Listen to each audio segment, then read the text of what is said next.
Welcome to our channel. Today we how to withdraw policy data from Policygenius into AI comparison notes. Quick tutorial step by step clearly. Open your web browser and navigate to the Policygenius website. Log into your account using your credentials. Once logged in, locate the policy data you wish to withdraw.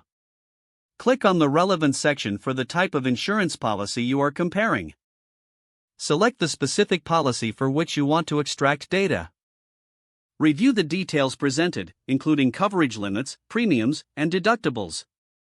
Copy the key information you need for your comparison notes. Open your preferred AI comparison tool or document editor. Paste the copied data into the designated area for each policy in your comparison tool. Ensure all relevant fields are filled, including coverage types and pricing. Repeat the previous steps for any additional policies you want to compare.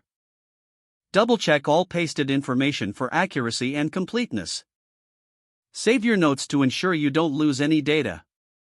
Use the AI comparison tool to evaluate your policies side by side.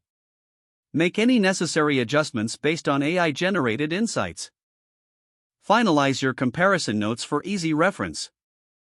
If the page does not load, refresh the browser or try again in a private or incognito window. Make sure you are using the correct email address, then retype it carefully to avoid small typos. If your password is not accepted, use the reset option and create a new strong password you can remember. Check your spam folder for verification or security emails, then complete any requested confirmation steps. Enable two-factor authentication if available to improve account security and reduce unauthorized access risk. After signing in, review your profile details so your contact information and settings are accurate and current. If you see an error message, note it down and try again after restarting your device and internet connection. Log out when you finish, especially on shared devices, to keep your account and payment information secure. If the page does not load, refresh the browser or try again in a private or incognito window. Make sure you are using the correct email address, then retype it carefully to avoid small typos. If your password is not accepted, use the reset option and create a new strong password you can remember. Check your spam folder for verification or security emails, then complete any requested confirmation steps.